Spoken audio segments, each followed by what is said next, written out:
Good evening, everybody, and welcome to Everything Vaguely Paranormal. Y'all, I am so excited tonight. I am Shelly Pruitt, and these are my partners in the paranormal, Mr. Blake Smith and Mr. Ryan Roberts.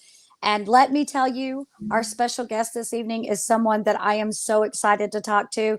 To be honest, I'm real shocked he said yes. I was blowing up his phone. And that is Mr. Darren Evans, and he's a musician. He's an artist. He's a paranormal investigator, and he has been termed the godfather of the Zozo Demon. He is the one that put this out on a blog, and all of a sudden people started coming in and saying that they knew exactly what he was talking about.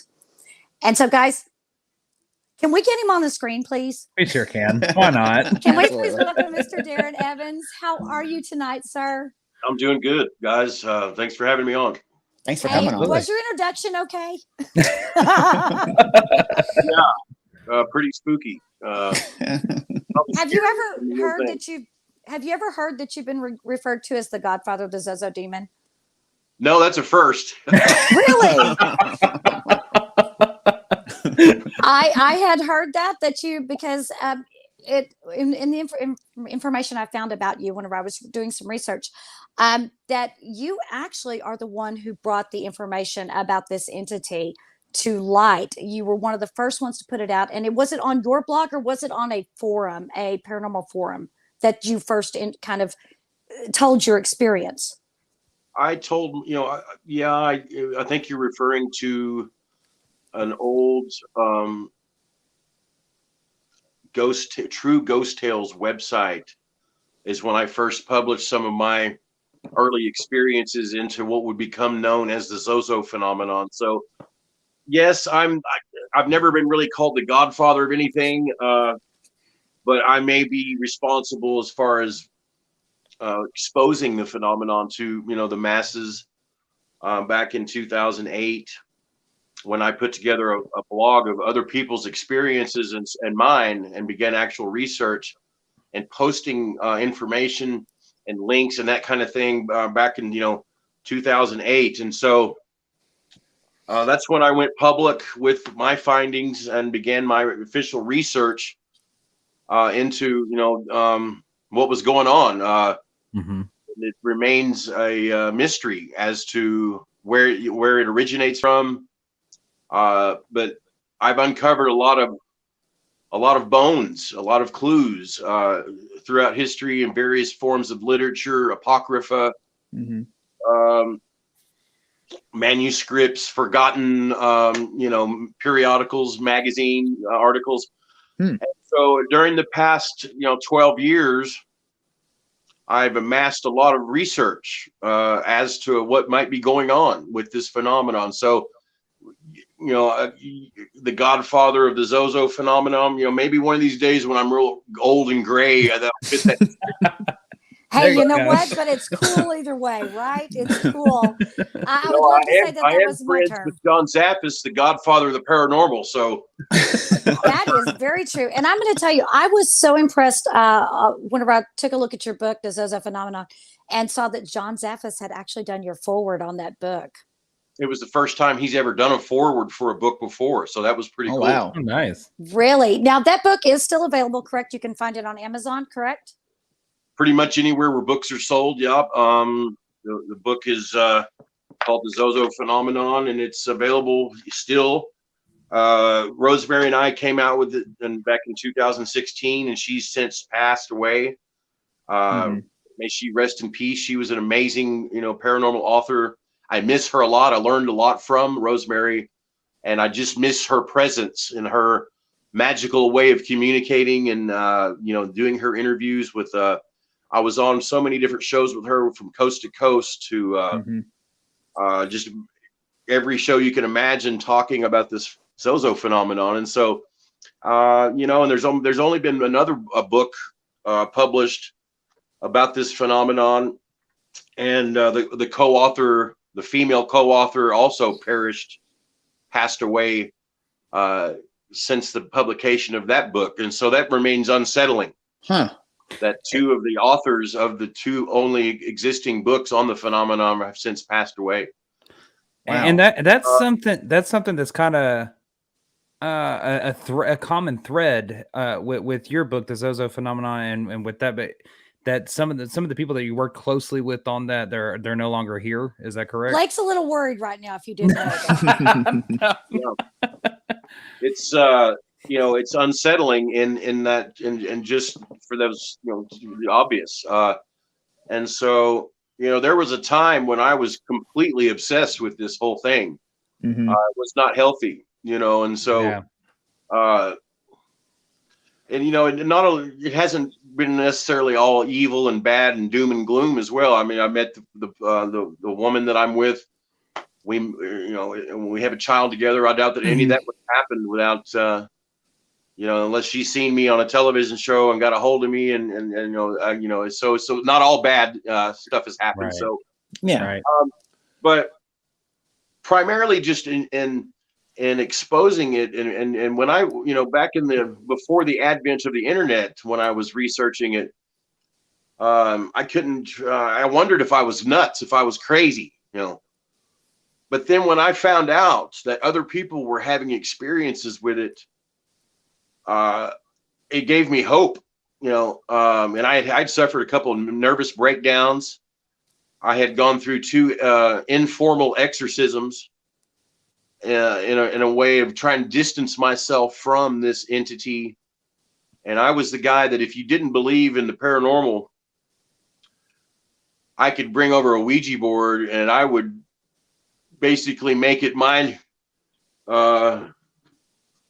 focus to make you a believer. And there was very few times that I wasn't totally convincing in what had happened, and some of the events that took place in my early travels in the 90s.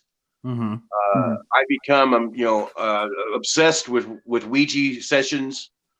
Traveled all over the United States in a musical chairs of weirdness, as far as becoming obsessed, and a lot of people do become obsessed with boards and use them by themselves and that kind of thing, and so I remain convinced that it's not without certain degrees of danger when we go into a Ouija session, and I'm continuously amazed about how the paranormal field reacts in regards to the Ouija board in comparison to other forms of contact or forms of ITC, whether it be a Frank's box or a ghost box or a random word generator. I mean, there's, to me, that they're all different ways of contacting the other side.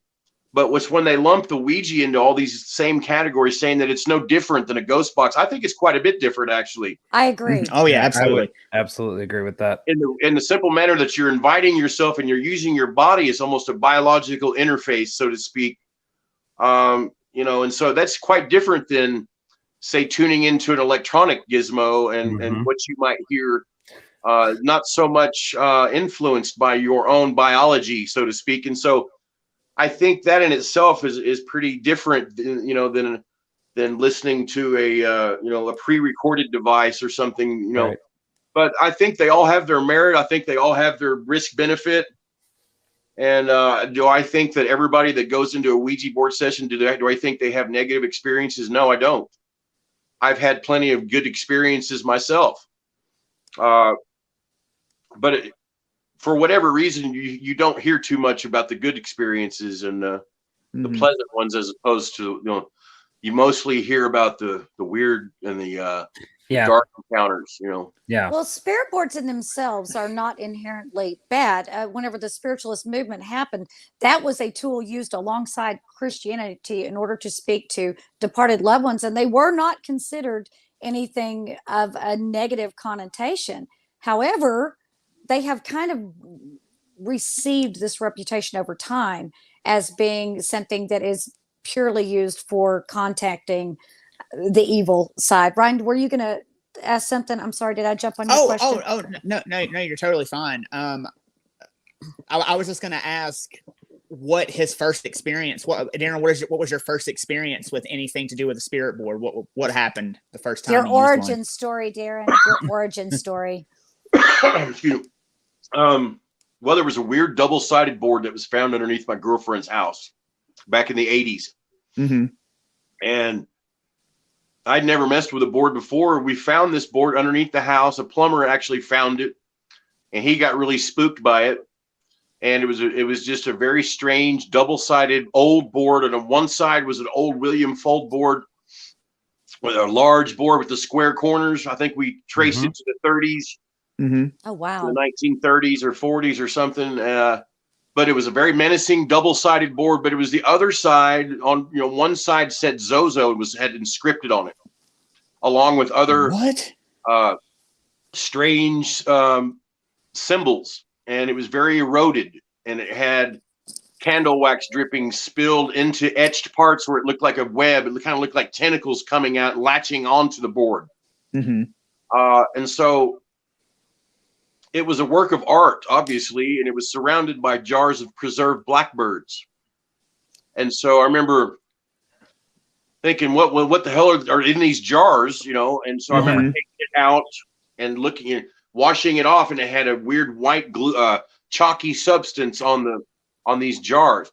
Now these jars had the mechanical tops, lightning jars, what they're called, and so they were very old. They'd been there a long time, I think that they were involved in some type of ritual. Yeah. I think that someone had contacted this thing and was involving rituals involving these preserved blackbirds. And then I'd found another preserved blackbird in a construction scene blocks away from where I was, but it was under like 20 feet of ground. It was super old, and it was yet another blackbird. And then when I found out that the term Zozo actually in the old Basque language means blackbird or crow, that was pretty fascinating. Huh.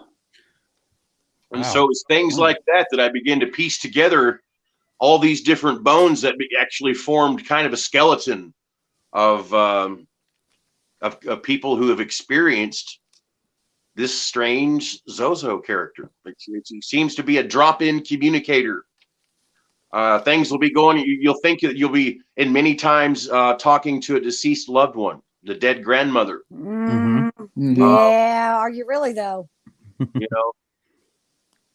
It convinces and many people that have come to me, and we share a lot of these experiences in the book, but a lot of people came to me saying that they were convinced they were talking to a dead rock star or a dead loved one, when suddenly it began to go from what I call the rainbow effect, from Z to O, Z, O, Z, O, and almost a mimicking announcement, drop-in communicator type of scenario. And so,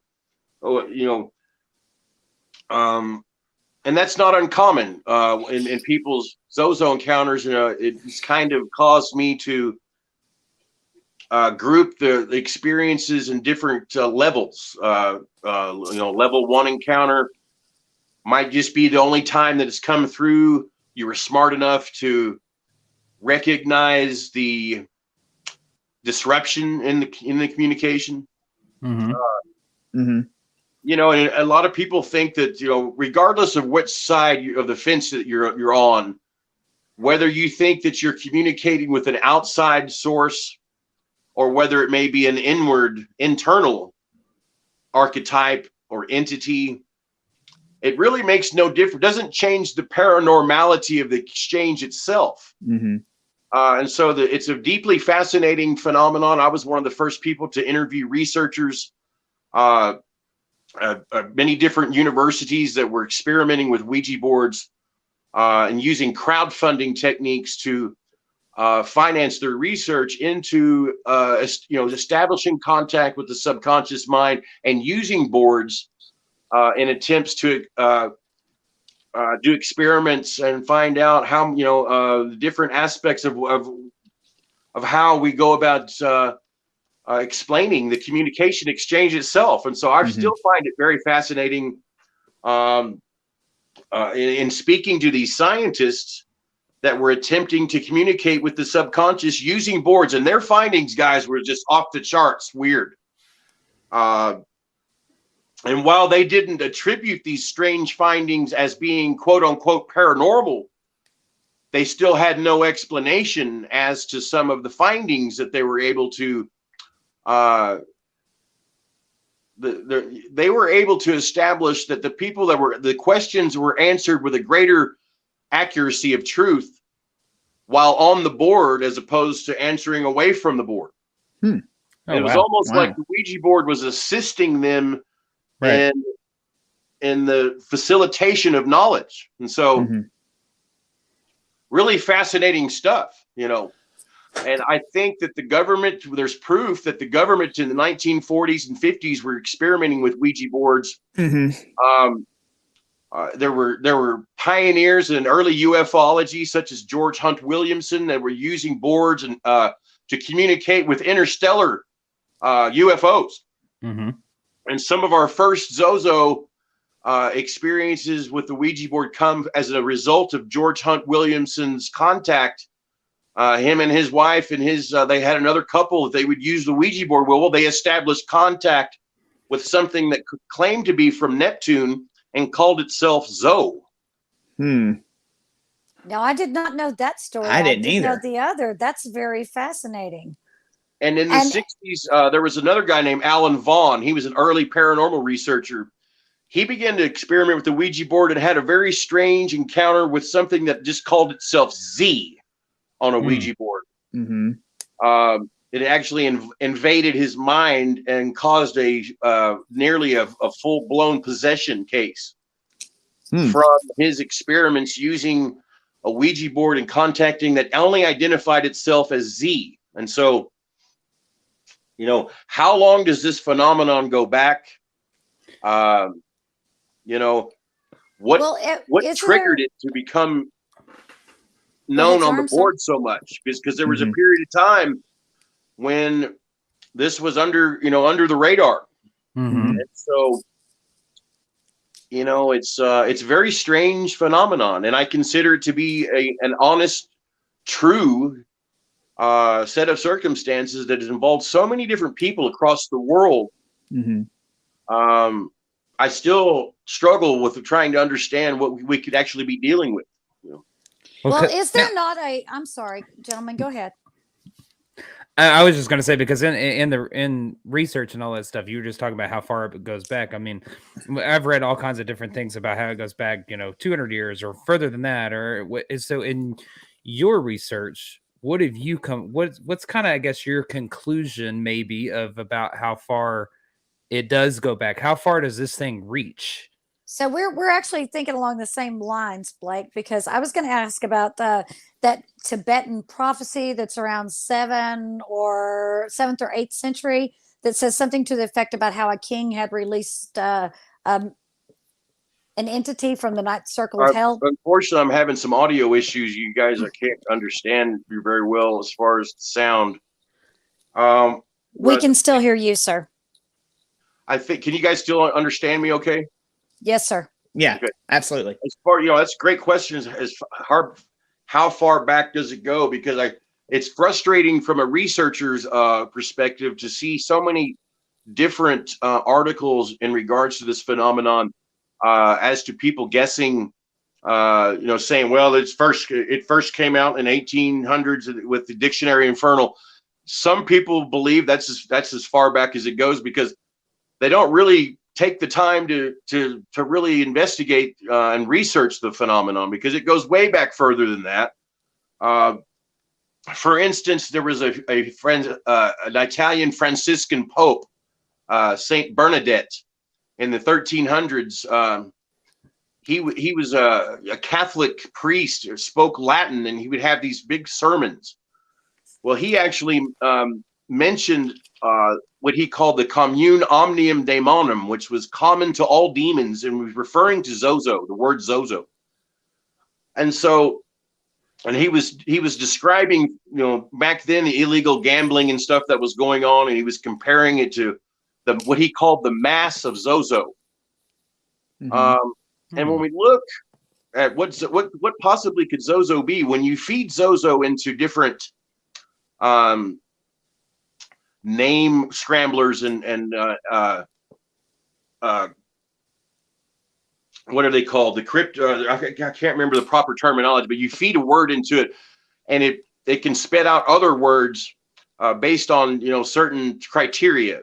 And some of the other two words that came out were also demonic when we said this different cipher. One of them being the Atbash cipher, which has been used throughout history. But there was other words when you pipe in the word Zozo. There was two other demonic words that come out. One being Apap, which was the Egyptian serpent demon, as well as Anon, which was another demon in Assyrian demonology, demons of destruction. And so, what are the chances of that happening? This weird Zozo word, and why do they correspond to the letter Z? It took me to actually do some research into the fascinating history of the letter Z itself, which oddly enough was eliminated in early Icelandic, early Latin, because the mere pronunciation of the letter Z caused the face to contort in what they called the rictus of death, which was involved if you dug up a corpse, its skull would be Z, and so the actual freaking letter Z was eliminated from Latin because of its evil. They called it the letter of the zigzag, the letter of uncertainty, the letter of the eschatological letter, the evil twin of the letter S. And I found in my research that the letter Z and S is commonly interchangeable in magical terms. Oh, really? And so, is the Led Zeppelin connection? Is there something there going on with Jimmy Page? Yeah, right. All this stuff Absolutely. remains unknown, but it's very fascinating to take a look at all these clues that could or could not have anything to do with this phenomenon. But let me tell you one of the strangest aspects of the Zozo phenomenon. No matter if you look at the different geography when it's mentioned in these different, periodicals, magazine articles, playwrights, dictionaries, demonic dictionaries, it's always evil. No matter what language the term Zo or Zozo comes from. And there was a guy named Professor Joseph Sontak that did a lot of etymology and concerns to the word Zozo. He traced it.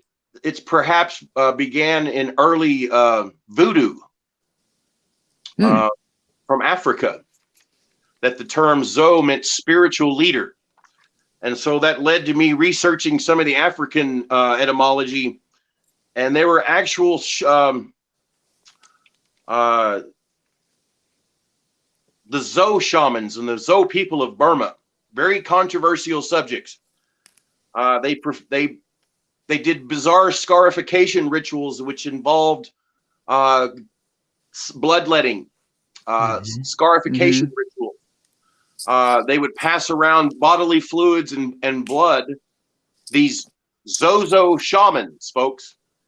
That was their name. They were Zozo shamans. And so they would wear these bizarre masks. And one of the jobs of the Zozo shaman was he wanted to, if you were about to die, he wanted to breathe in your last breath.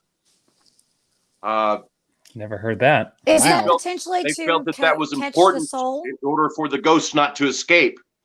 And so, okay.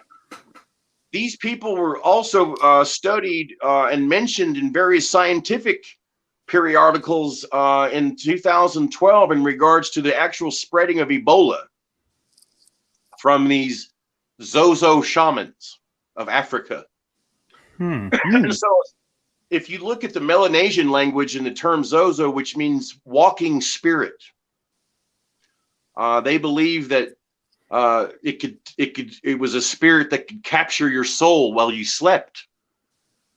And so there are so many different mentionings and terms and definitions of this Zozo, word.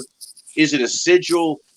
I've uncovered an early Zen a pre-Zen priest that said the term Zo was actually a specific type of demons that would attack its students, causing them to rock back and forth.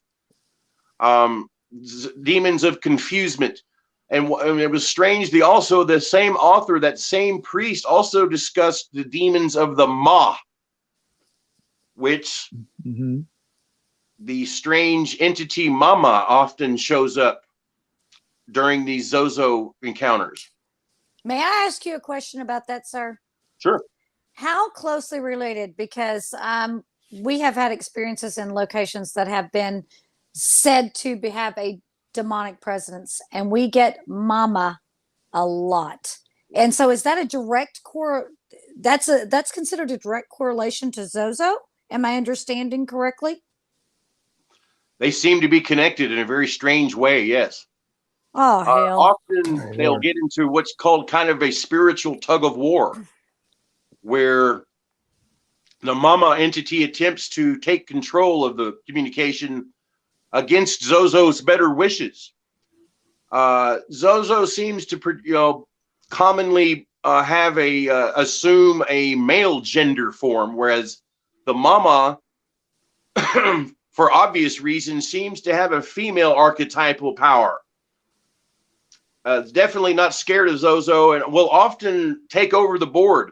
There's pretty harrowing stories involving the Mama entity, and what it makes one wonder how deep it does go. It's worthy of additional research.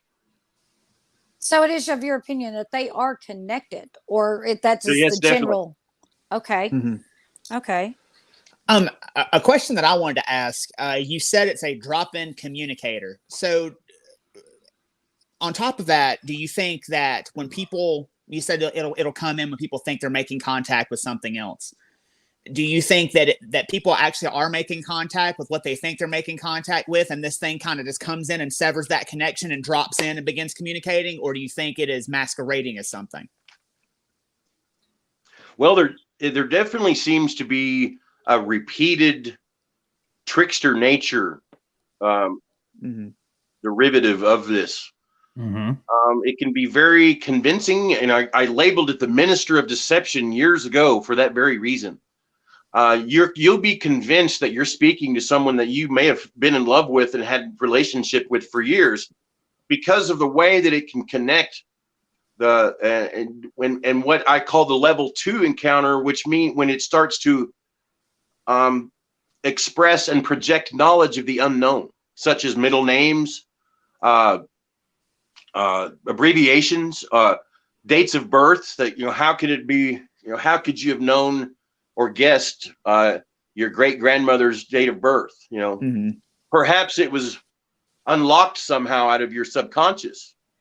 But there's been so many people that, especially in today's more modern acceptance of the board,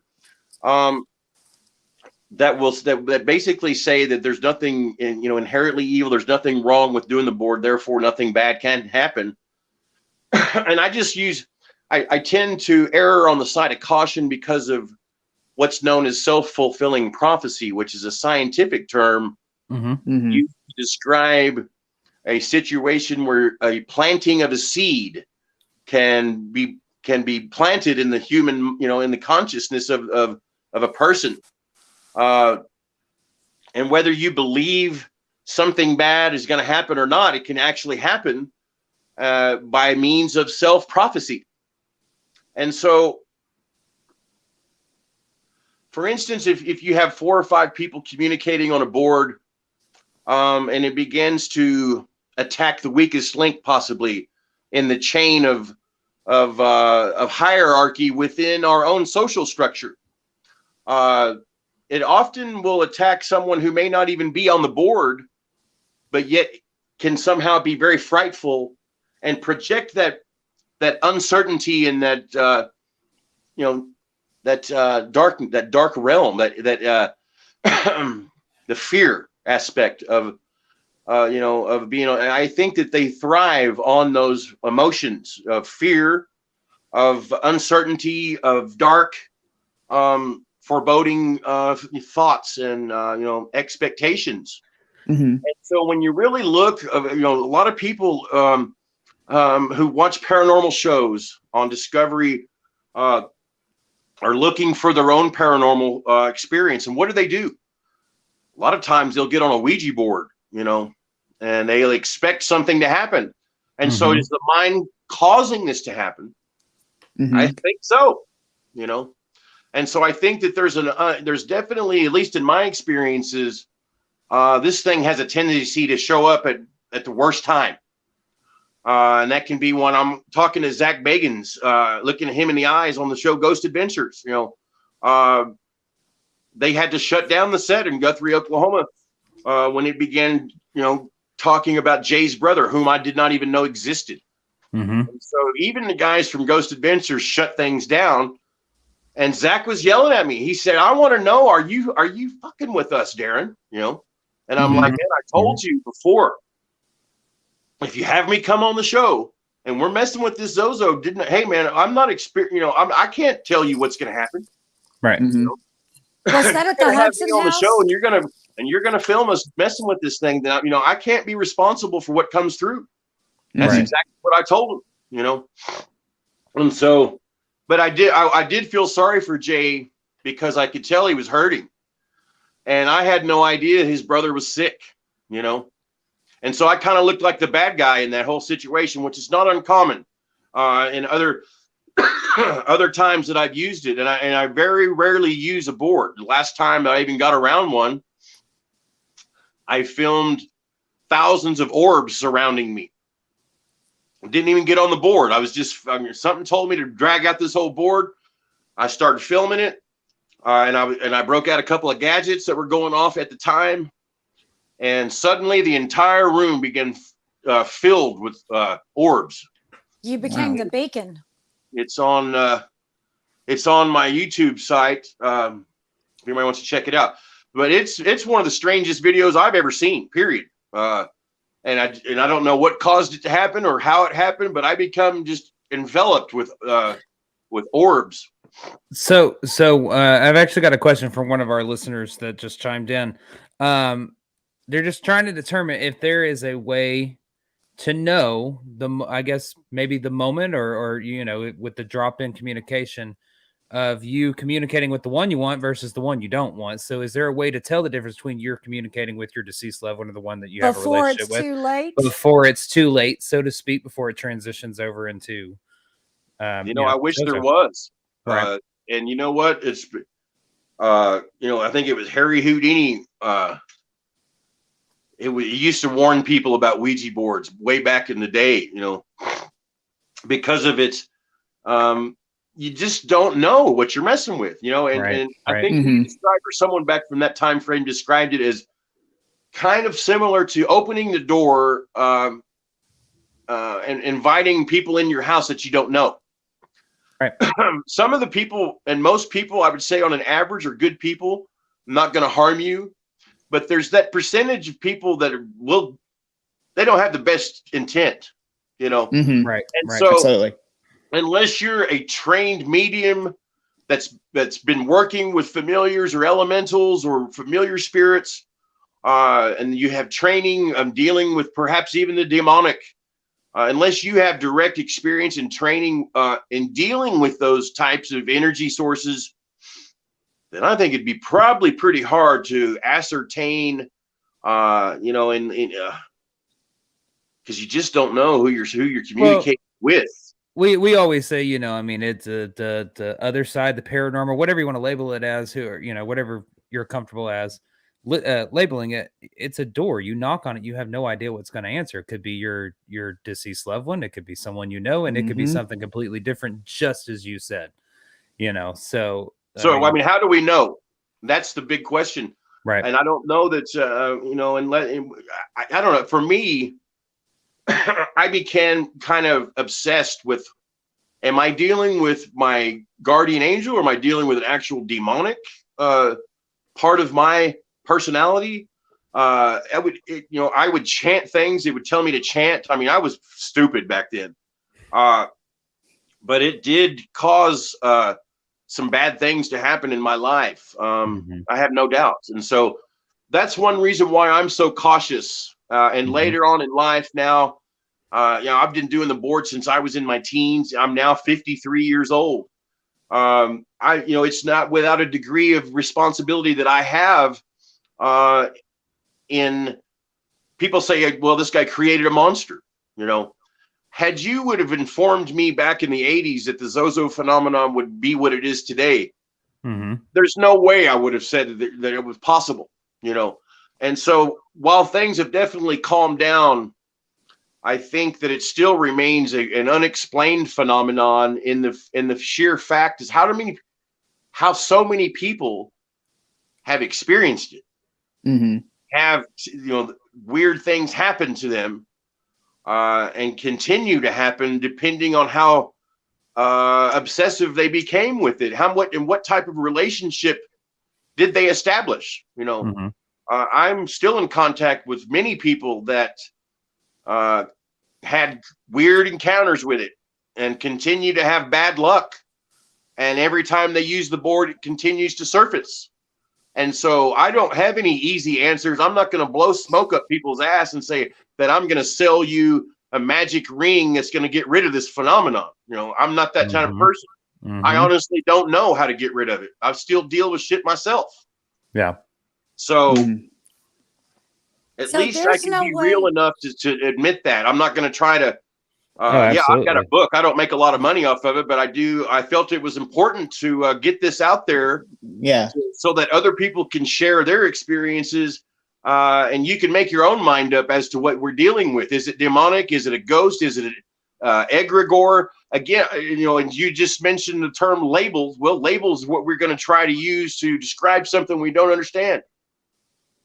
That's very true. Basically, whenever you play with a Ouija board, even if you do make the effort to close the session and say someone has experienced this negative entity that's coming through, there is no way to put it back in the box once you play with that. Is that what I'm understanding to be the case? Because you said you still experience actually it. Use mirrored boxes to trap. Called Devil's Toy Boxes, right? Devil's Toy Box, which my friend Joshua P. Warren actually built one.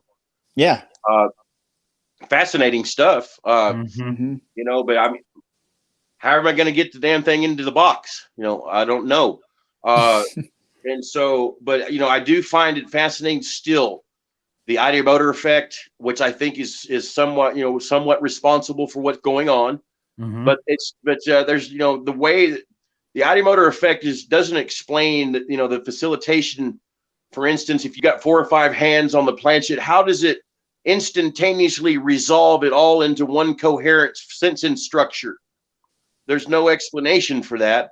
Right. And whose brain is it using predominantly, and how is it able to descramble everyone's thoughts, into a nanosecond of, and for me, I've had sessions that were so quick, I had no idea what was being spelled.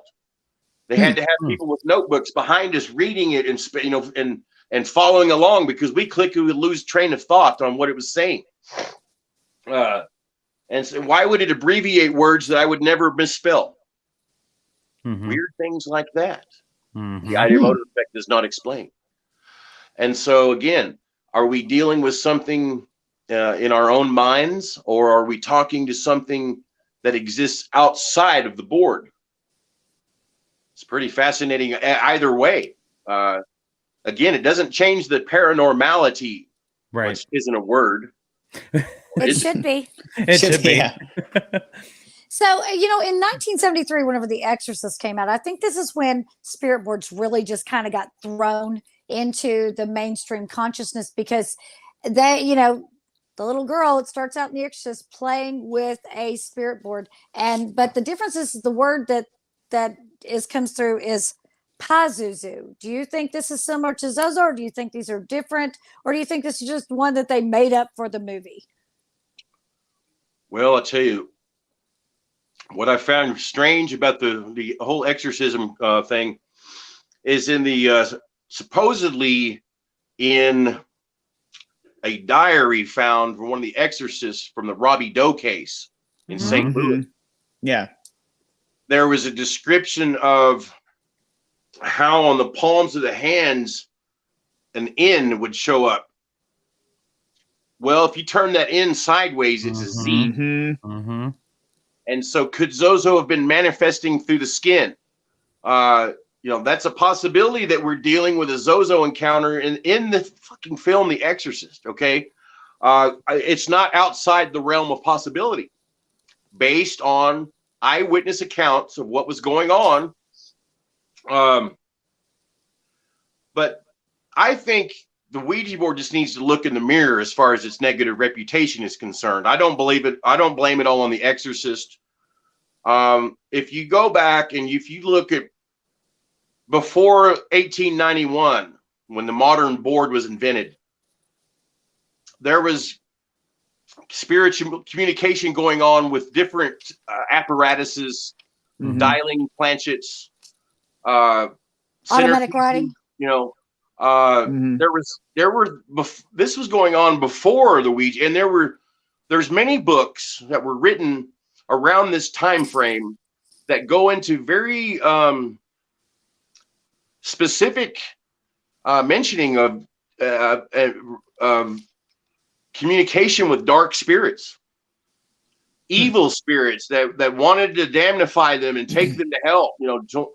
There's plenty of evidence in these books that describe these harrowing encounters even before the modern Ouija invention. And so, yeah, the Ouija board has developed a sinister reputation. And some of that, is because of Hollywood, obviously. Right. But again, the proof of these different books that I've mentioned in my Facebook, I have them stored somewhere. They go back to like 1700s, 1800s, and they describe very dark conversations with spirits. So I think that it's been around a long time. I think that again, not everybody has a bad experience, but a lot of people do have bad experiences. And so what triggers it? Is it because we're going into the seance or to the communication with an expectation bias or a recognition bias? Possibly. There's a lot of factors that could be involved. Are you already a light trance medium possibly and don't know it, and you go into a Ouija board and things might be attracted magnetically to your personality type. Do personality types play a role in paranormal research? I think it probably does. A lot of unknown questions still need to be answered. Yeah. So something that you said that I kind of want to expound upon a little bit. You said, could it be an egregore? Could it be an actual entity? Do you think that in some cases that when people, you were talking about also like a self-fulfilling prophecy and people going into a session thinking things already, do you think that sometimes they are encountering something that they are manifesting themselves, and then sometimes they're encountering what is actually out there? Or do you think it's all the same thing? I think it could be all of the above. Okay. And that's what I encourage people when they're dealing with the unknown to try to have an open mind, because I do believe that there's a recognition bias. I think there's enough proof of that where people have heard about the phenomena. Therefore, it influences the outcome because of their recognition or, their expectation. I probably wouldn't be very smart if I didn't think that had anything to do with it. How much of that goes into these sessions is, probably some good parapsychological research needs to go into that, because, and Rosemary was getting into some of this before she, passed. And at the end of the book, she goes into, in conclusion, it's my favorite part of the book. She goes into, she attempts to bridge that uncertainty when it comes to the expectation of what's going to happen, because you really want to be grounded when you go into a session, and you don't necessarily want to have those preconceived notions of negativity going into the to the experience, because obviously it's gonna to some effect establish a predestined outcome, in which I really don't know that you want to latch on to that mindset in a Ouija session. A lot of people want to use drugs and alcohol, collegiate type things going in. Don't think that's very cool. I don't believe in burning the board. I think that can be disrespectful to everything, and I've done it, and I've seen some weird stuff happen. A buddy of mine got burned severely by gasoline. Oh, wow. After trying to burn one, and so I don't recommend that, and so, and as the modern evolution of the board continues, and it's not dangerous at all. There's nothing wrong with it, blah, blah, blah. Well, I'm not going to be that guy. I'm going to continue to err based on my experiences and the experiences of people that have shared their encounters with me. And it's like the makers of the Ouija board, Hasbro. If they're gonna deny the possibility of the spirit world, why would they then interpret their own horror genre based on the whole Ouija and it involving the spiritual realm and the horror aspect and the ring concepts of here's a company that denies the existence of spirits, but yet they're making movies about it, scary movies. So, and I predicted that Brian Goldner was going to do that when he become CEO of Hasbro, and as I understand, he's died now. But I just, I question the intent of when they start, using these trending methods of pink and neon boards and these boards that are obviously targeted towards kids and preteens, that type of thing. I begin to question that as being something a little south of heaven, perhaps. Right.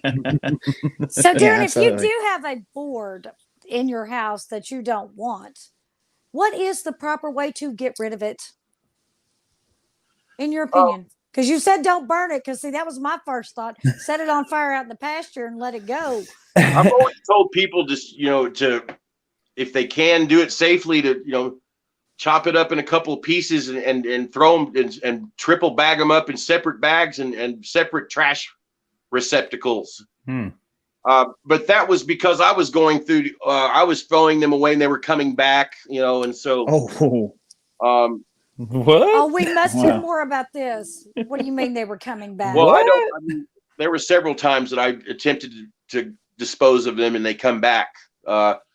And so I don't know if it was somebody trying to mess with me or what, I'd had no explanation as to why they kept coming back. Like, would they show up on your doorstep, or would they show up like, oh, wow, okay. And I would find them in places that they shouldn't have been, and I actually have one that's encompassed in wax right now that I would never break that seal unless it was for a specific purpose. But was it that dangerous? I believe it warranted, it to be buried in wax. Yeah. And so, I've worked cases that I can't even talk about that involve some pretty risky stuff. There was a guy that was stationed in Afghanistan that committed suicide after contacting me. And so I had to deal with the authorities, in an attempt to try to reconcile what was going on in the man's head, And so he believed that he was fighting it out there, in Afghanistan, and they used a board, and they had some very strange things happen. But somebody mentioned the oldest, perhaps, origin of it And I would have never found it had it not been for a foreign exchange student in Tibet that was telling me about an old man that they called Zozo that was pushing students off cliffs at this school in Tibet. What?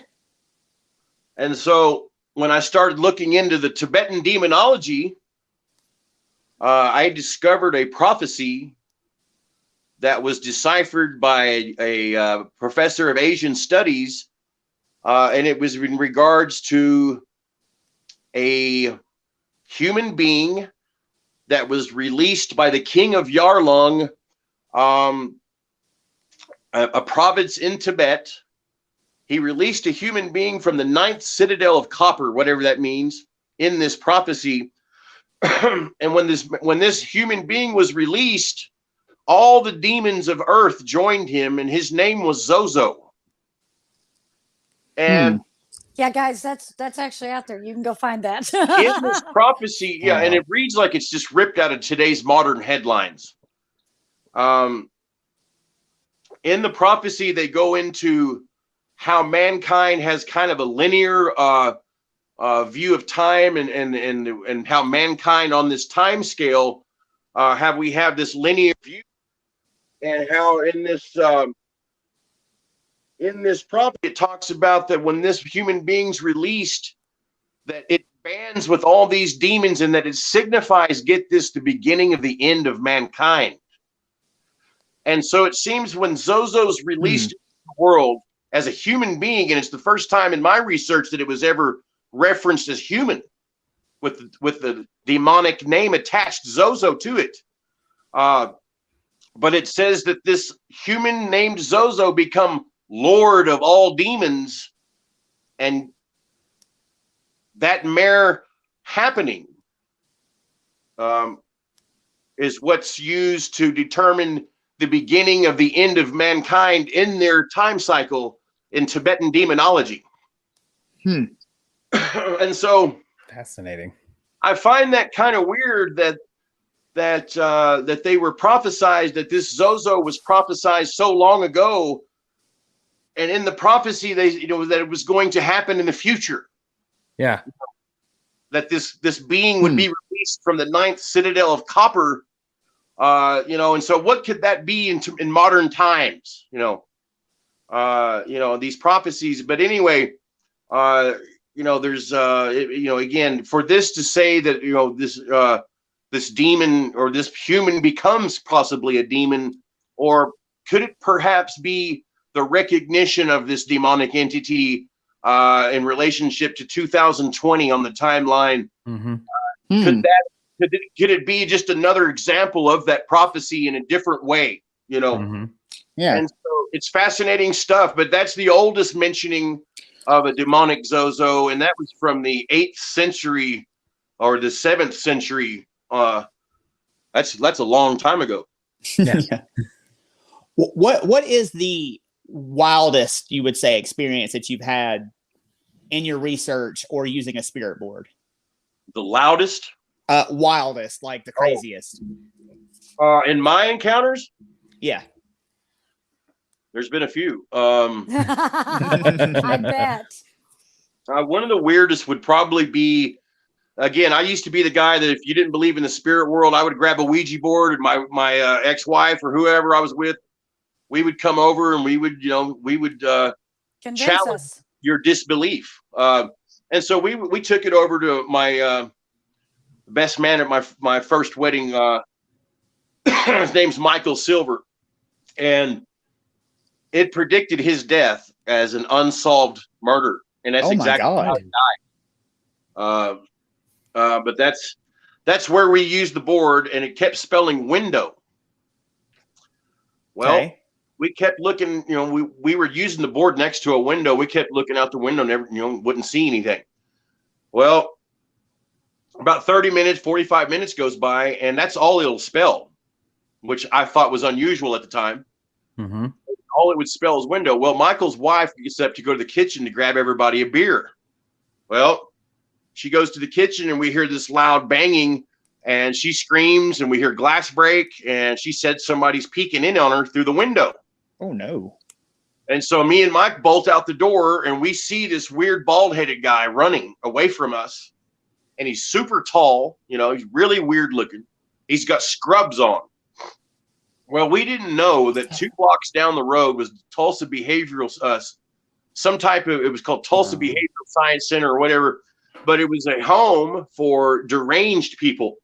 And there was perhaps 20, it was a facility that would hold like 20 people, Well, he had escaped from that. And when we chased him all the way back there, there was already 2 cop cars with their lights on outside of the establishment. Well, he raced back inside the place. Well, we showed up chasing after him, and, we couldn't go back in there, but they interviewed the guy, and he had escaped from there. They asked him why, he went up that particular house. His answer was the devil made him do it. What? What? Oh my God. And so that's when we went back and burned that board, and that's when my friend got burned by the gasoline. Oh my I poured God. gasoline on the board, and I flipped it over my, I just threw the gas can, not knowing it had a hole in it. Oh. I reached down with a match and lit the board. Well, it lit a trail of fire across where I'd spilled the gasoline right to the gas can, and the gas can exploded and burned my friend. And so, wow, crazy night. Sounds like it. So yeah, but the fact of spelling window, and the fact that at that specific time we were being viewed through a window by a very strange character. Mm-hmm. Whom that is what are the chances? Wow. What are the chances? Exactly. Yeah. So, these are the types of things that would happen and that continue to happen if I get on a board. And so, are certain people some type of magnetic can cause things to happen? I don't know. Am I one of those people? I don't know. I just know that when I get on a board, strange things happen. And I never can tell how it's going to happen or how it's going to surface, and that's the unknowing part of that aspect. That's the scary part, is I don't know how exactly it's going to surface. Right. But I know that it's going to. And so I don't mess with it, So when was the last time you said that you hadn't touched a board in a while to speak through it? Do you, whenever you touch it, do you do a session alone? No, for whatever reason, they don't work real well with me when I do it by myself. Now, there's other people that use it by themselves, and it seems to work very well. But I kind of question that, because there's no real, if they're going to fake it, there's really no way to tell. Right. Mm-hmm. And so I think whenever I do a board, that it's pretty easy for someone to tell if I'm faking it, which I don't. But it would be probably, especially someone with my experience, I can tell if someone's pushing it or pulling it. I can tell, and I can tell if I'm doing that as well. That's why I try to keep a really super light grip on the board, and it seems to work better that way as opposed to just constant pressure. But it's like a strange thing. I got with my ex-wife here a while back. And she was there, in the beginning when it first surfaced. And I said, I just want to try something. At the time, I was still smoking.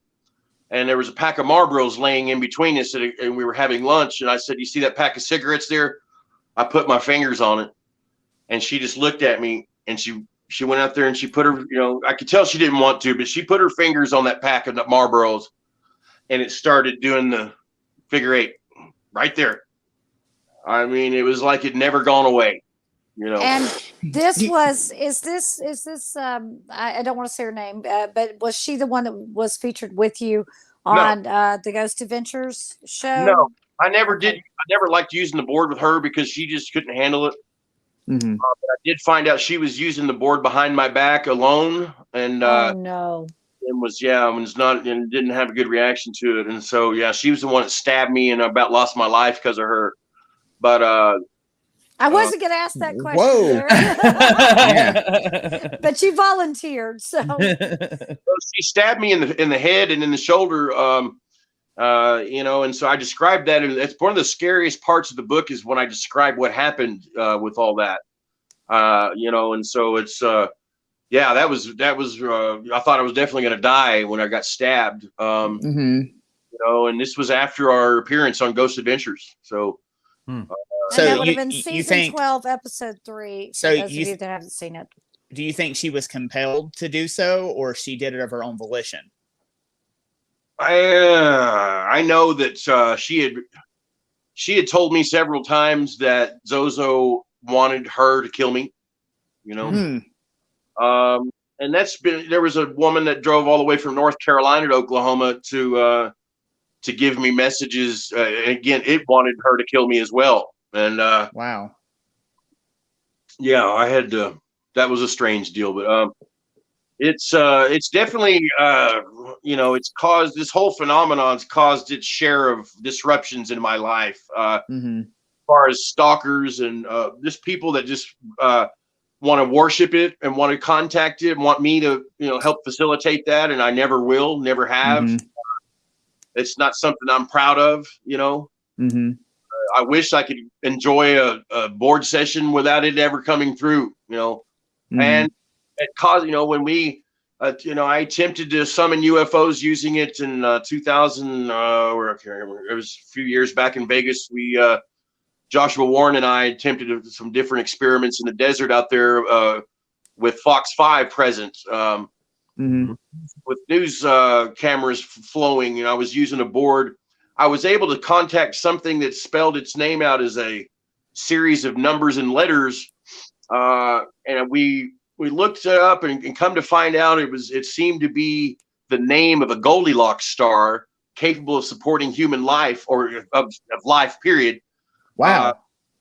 And it was me and David Weatherly, the paranormal author, was using the board, and I had never felt it quite so strongly in my life. It felt like it had enough power just to throw me or David, just toss us like we were just nothing, and that was pretty scary, because I'd never felt that kind of power before in a board, and I don't know if that's because David's a shaman and he's got a lot of inner power, or I don't know, but I do know that I felt something so incredibly strong that it scared me, and that doesn't usually happen in the Zozo phenomenon. It can give you a different type of fear, because it's like it can read your thoughts, which can be a very scary thing. If you read some of the stories in my book about teenagers using it, and there's one particular story that an entire group of teenagers developed nosebleeds at the same time during it. And it freaked the mother out big time, and they documented this. And there's been, on the more serious side of this phenomenon, there's been, again, suicide, tragedies, actual possession cases sponsored by the different church organizations, where I was brought in as someone of that's in the now, as far as knowing the possibilities of, could this be an actual entity? Contacted by someone who wished to remain anonymous out of Italy, and who thought that they thought that there was actual another demon that was pretending to be it.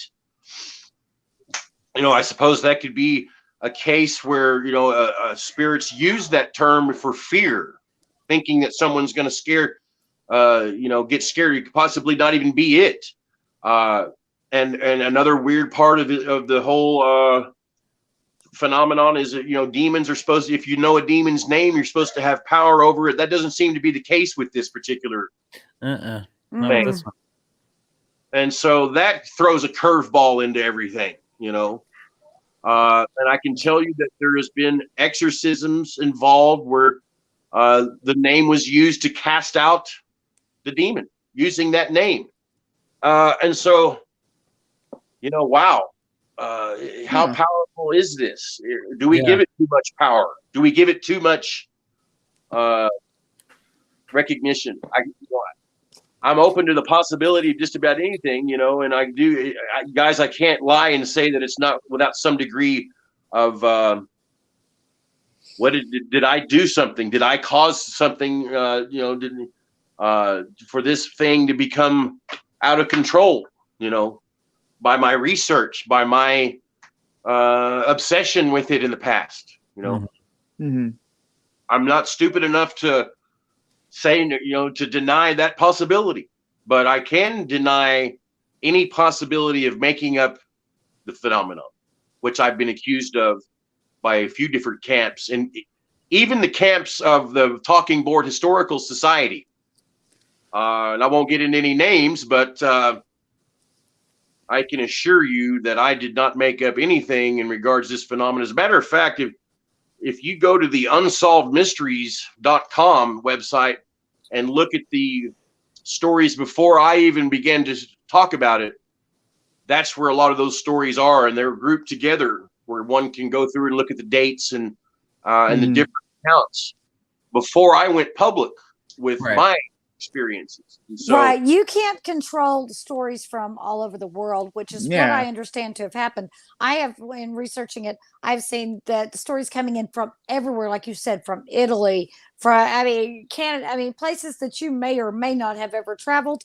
That you can't put the same thing in everybody's head, and everybody's not going to say they have the same experience that have never met each other and have no connections. How is it able to jump such geographical and language borders?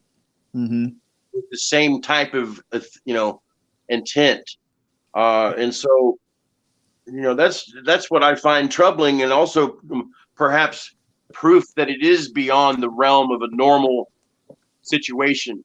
Could the word actually be an embodiment of evil in itself? We don't think about things like that because we're not really trained to use that type of symbolic understanding, which may be more primitive than our more modern conceptualization and compartmentalization of terms and powers and things that we can't explain. We tend to dismiss, and fear. So I think that there's going to be some more experiments in the future that are going to be needed involving boards to try to tap into what's actually going on. So, Darren, you also, and let me switch gears here. It's in the same vein, but not. You also are an incredible artist, and there are some of your pictures that I've seen. Are any of those perhaps Zozo inspired? Blake, would you put a couple of his pictures up that we have, if you don't mind? Yeah, okay. I've seen these on your website, and I was just amazed at the beauty that is there. That is hauntingly beautiful. Well, thank you. Yeah, it's amazing. And for someone who deals in the realm of something that is dark, I find it difficult to see how this beauty can coexist. There's another that I really like. Oh, Darren, do you have one to show us? Oh, wow. Look at that one. I don't know whether you can see that or whatever. Yeah, it's like I can see it. It's awesome. Forests are always something that I've loved to paint for some reason. It's grab a few more here. I don't really get scared at any type of house that I've investigated, but I get scared out in the woods for some reason. And I don't know. So you paint your fears. That could be it. But they always seem to be so beautiful. They don't appear. I mean, the ones that I've seen. There's some of them, I don't know. They're like, here's one I did after, if you recognize her. Oh, wow. Rain Warren, after she. Yeah. The painting of her. But I don't know. There does seem to be some kind of, sometimes there's some darkness that you could probably see. Yeah. Stuff. Especially, I don't know. I don't publish a lot of the stuff that I paint, but there definitely seems to be some darkness involved. but not like I don't know about this. And maybe a good Oh, darkness. wow. It's That's a- awesome. So that's I'm like a big heavy metal guy, Oh, and they look like metal album covers. Have you ever worked with any bands and done any like t-shirt designs or any album cover designs for them? No, but that's something that I have an interest in, definitely. I like doing, just different landscapes. Like that's Oh, that is Oh, beautiful. wow. but that's spray paint art, which is more and more people are kind of getting into that. That way, that methodology of using spray paint. Mhm. It's unconventional, but it produces dramatic results. But there's a Mhm. cool aspect of it, what I call kind of spiritual painting, and it Mhm. involves kind of like Bob Ross would have, layers and layers of wet paint. But you use plastics and you use spray paint to spray paint many layers of color, then use a plastic, and you kind of think of something, and you use plastic real lightly, and you just barely touch the canvas, and then you lift the plastic back off of there, and you will see things. And it's things have a tendency to just paint themselves using this technique. And Yeah. I hope to continue to develop it someday, because I have several paintings that were, I didn't know what I was going to paint until it revealed itself, and one was a flying purple monkey, and why it appeared in the painting, I have no idea. But when I did my reveal, there it was, Yeah. and there was no denying it. And so I just kind of run with it, and finished it. And so in that aspect, it's kind of like using a Ouija board to paint, because you don't know Mhm. show up, you know. Mhm. And I'll communicate with the painting, and I'll ask it to reveal itself, and so maybe someday I'll film myself whacking out and doing some of this stuff. I think you absolutely should. That'd You be know, cool. Absolutely. Well, and there's a Jimmy Page, it was a big time Aleister Crowley Mhm. guy, but he also there was a one of Crowley's students was named was Osman Spare. Well, he would sign all his paintings ZOS. No Huh. way. Wow. This guy, he was a full blown. He developed chaos magic. He would lock himself into a darkened room and paint all these entities that would come to him in the darkness. And Okay. look up some of his paintings. But Jimmy Page at one time had the most extensive collection of his and Crowley's artworks. But I find it fascinating that this guy, the creator of the chaos magic theory, signs all his paintings by his painting, By a pseudonym, yeah. personality Zos. That's very interesting. Yeah, and he created an entire method of magic called the Zos Kios. And so, what is it about ZO and ZOS, ZOZ, ZOZ? What is it? What's going on with this? Is it some kind of magical alchemical type of symbol? And I think it possibly may be. There would be no other explanation as to how it's gravitated towards this phenomenon, and in different in the ways that it surfaces throughout history.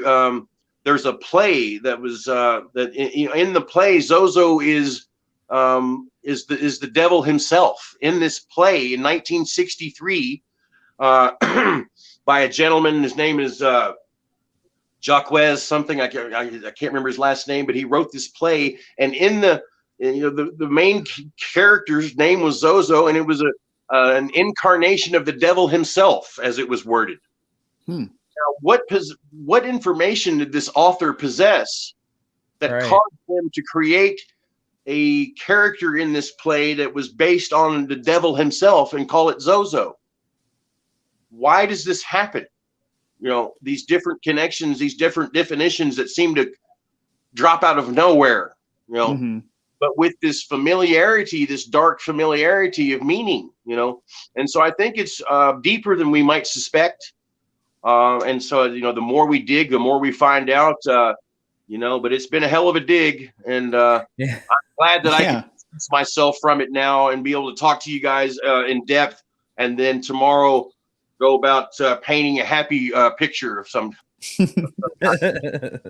Darren, do you sell your paintings? Is there somewhere if someone just absolutely wants one of your paintings that they can find you and they could potentially buy? Because I'm really thinking hard that I might need that purple monkey. Well, you've already got a couple of people in the comments going, I need one. Yeah. So From time to time, I will put a few paintings up for sale. You know, and they range from anywhere from $200 to $500. So it's more affordable than what, you know, someone might think. It depends on how much time I put into it, how much magic I think's in it. You know, and so I'm not a devil worshiper. You know, I'm a musician, I'm a painter, and you know, that's usually how I spend a lot of my time.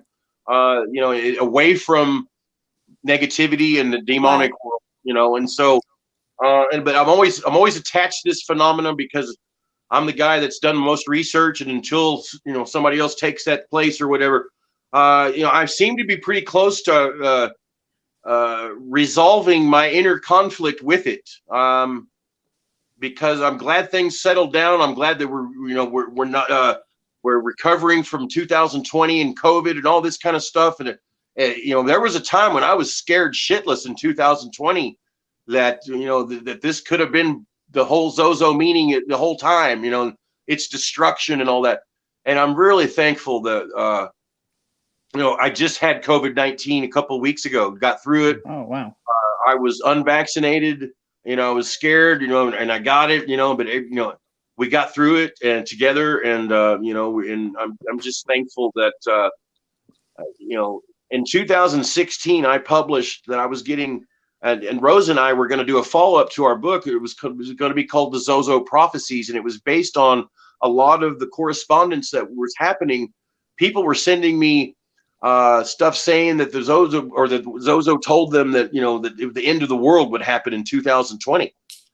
And I tweeted some of these and screenshotted some of these in 2016. And so, you know, it's almost prophesizing in a way, because it did, you know, there were a lot of people having experiences in which Zozo was coming forth saying that he was going to come out of a coma in 2020, that he was going to take over the world in 2000, and people were sending me this. And I'm sitting there going, you know what, Rose, all these people are making these, you know, these grim end of the world scenarios for 2020. And so we weren't able to group all that research together, and she passed away before we had a chance to release that. But, you know, that was some pretty scary stuff, you know. So you're telling me that there is another book to come. I've almost got enough to write another book, but I mean, you know, it's do I want to? Do you know, want to? True. Well, I I'm pretty tell you happy. what, we are going to think on that. And gentlemen, I want to tell you both, thank you so much for the time this evening. And Darren Evans, thank you Absolutely. so very much. Thanks for coming all of by. your expertise. And I have learned a lot. I have thoroughly enjoyed speaking with you. Please go pick up Darren's book, The Zozo Phenomenon, anywhere where you get your books, and watch for him to put up, if you really want to own a Darren Evans original. Please watch for him to post up. Darren, if you'll send us that link whenever you decide you're going to sell your pictures, we will be happy to share that with the people who would like to Absolutely. purchase them. Good And luck, so guys. It's been a lot of fun being on your program. Good luck to you guys, and keep you know, keep sharing that enthusiasm for the paranormal. You're doing a great job. And again, thanks for having me on. Thanks for being respectful. And yeah, we'll do it again sometime. Yeah, Absolutely. It absolutely. sounds good. I appreciate it. Thank you. And for me, I'm Shelley Pruitt, and for my partners in the paranormal, Mr. Blake Smith, Mr. Ryan Roberts, and our special guest, Darren Evans. Thank you for watching everything very vaguely paranormal, and we will see you next Tuesday. I always mess it up right at the end. Bye.